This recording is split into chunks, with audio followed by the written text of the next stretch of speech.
Hello भाई लोग, स्वागत है आपका मेरे इस चैनल बोर्ड एग्ज़ाम में। तो आज के इस वीडियो में मैं आप लोगों को बताने वाला हूं कि वृत्त क्या होता है और वृत्त का क्षेत्रफल क्या होता है, परिधि क्या होता है, व्यास क्या होता है। मतलब कि वृत्त का पूरा इन्फॉर्मेशन मैं आप लोगों को देने वाला हूं।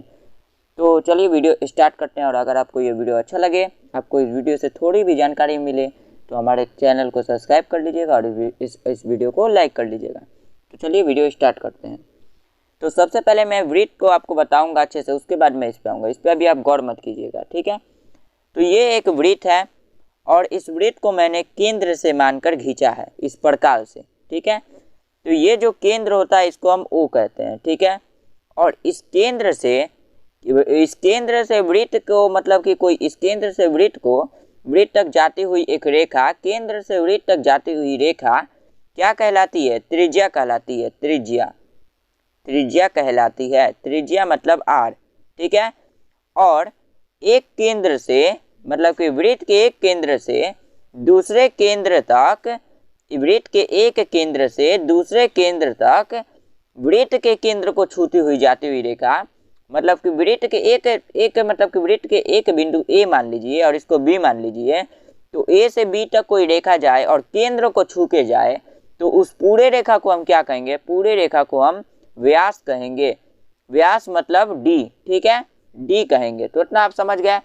और परिधि आप जान लीजिए। परिधि कहने का मतलब है, अगर इस वृत्त को आप एक गोल क्या मान ले, गोल मैदान मान ले, और इधर से कोई दौड़ना शुरू करता है, यहाँ से दौड़ते हुए यहाँ पे आता है, तो इस इधर का जो क्षेत्रफल होगा, मतलब कि कितना लंबाई हुआ, यही इसकी बाहर की, इसी को हम क्या कहेंगे? इसी को हम परिधि कहेंगे। इसी को क्या कहेंगे? परिधि कहेंगे, परिधि। और इसी का दूसरा नाम परिमाप भी होता है, परिमाप, ठीक है। इतना तो आप लोग समझ गए। अब क्षेत्रफल क्या होता है? तो इसके अंदर, यानी कि यह वृत्त कितना क्षेत्रफल को घेरा हुआ है, यही इस वृत्त का क्या हो जाएगा? क्षेत्रफल हो जाता है। तो अब मैं इसके अकॉर्डिंग आपको फॉर्मूला लिखवा देता हूँ। तो वृत्त का व्यास, यानी कि वृत्त का जो पूरा व्यास होता है, उसके अकॉर्डिंग क्या फॉर्मूला होता है? तो 2r, यानी कि आप देखें तो दो को त्रिज्या मिला के, एक त्रिज्या यह हो गया, एक त्रिज्या यह हो गया, तो दो त्रिज्या मिला के एक व्यास बन रहा है पूरा का पूरा। तो वही मैंने फॉर्मूला लिखा है, वृत्त का व्यास बराबर 2r, यानी कि दो वो r को गुना करेंगे, दो त्रिज्या को गुना करेंगे, तब जाके एक वृत्त बनेगा। इतना आप लोग समझ गए। अब मैं आपको बताता हूँ वृत्त का परिधि, यानी कि परिधि जो मैंने आपको बताया, इसका फॉर्मूला क्या होता है। तो वृत्त का परिधि का फॉर्मूला होता है 2πr, और एक और फॉर्मूला होता है, इसी से आपको मैं बताता हूँ। यहाँ पे 2r इक्वल टू मैंने क्या लिखा है? 2r इक्वल टू यहाँ पे d है, d, यानी कि व्यास को मैंने d लिखा है, व्यास d। तो यानी कि d इक्वल टू 2r हुआ, तो 2πr, तो 2r इक्वल टू, यहाँ पे देखिए 2r इक्वल टू d है, तो यहाँ पे 2πr में से 2r को अगर हम एक जगह कर ले, तो 2r इक्वल टू क्या लिख देंगे? d लिख सकते हैं। तो यहाँ पे हम क्या लिख सकते हैं? 2d लिख सकते हैं। तो यह सेकेंड हुआ। 2d लिख सकते हैं, तो अगर भले 2d करें, पाई डी लिख सकते हैं। क्या लिख सकते हैं? पाई डी लिख सकते हैं। 2 तो इधर हो गया, 2r को मिला के d हुआ, और पाई का पाई हो गया, तो यानी कि पाई डी। तो अगर कहीं पे आपको r नहीं दिया रहा है और डायरेक्ट d दिया रहा है, तो d का फॉर्मूला आप यहाँ यह वाला लगाइएगा, और r दिया रहा है तो यह वाला लगाइएगा, ठीक है। इतना आप लोग समझ गए।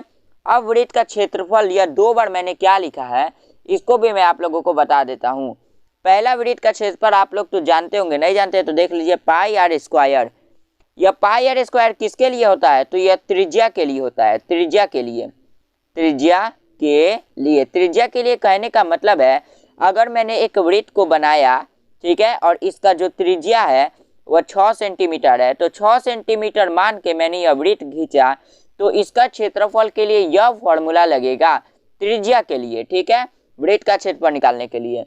परंतु वही मैंने वृत्त का क्षेत्रफल लिखा पाई डी स्क्वायर बटा 4, तो यह किसके लिए हो जाएगा? यह व्यास के लिए हो जाएगा, व्यास के लिए। कोई फॉर्मूला में आपको, कोई मतलब कि क्वेश्चन में आपको व्यास के लिए देगा, यानी कि व्यास पूरा दे दिया रहेगा और बोलेगा इस व्यास की यह त्रिज्या है, तो वहाँ पे आपको यह फॉर्मूला काम करेगा, पर बहुत ही ज़्यादा लंबा प्रोसेस से बन जाएगा, और यह शॉर्ट प्रोसेस से बन जाएगा। तो दोनों फॉर्मूला एक ही है, बस इससे शॉर्ट प्रोसेस से बनेगा और इससे लंबा प्रोसेस से बन जाएगा। तो यही था वृत्त, और वृत्त का मैंने आपको पूरी जानकारी दे दी। परिधि क्या होता है, क्षेत्रफल क्या होता है, केंद्र, सब चीज़ मैंने बता दिया। और आगे मैंने आपको अर्धवृत्त के बारे में भी बताऊंगा, जिसका नाम है सेमी सर्कल। तो यह वीडियो आपको कैसा लगा हो, तो अगर आपको यह वीडियो अच्छा लगा हो तो हमारे वीडियो को लाइक कर लीजिएगा और वीडियो को शेयर जरूर कीजिए। धन्यवाद। जय हिंद।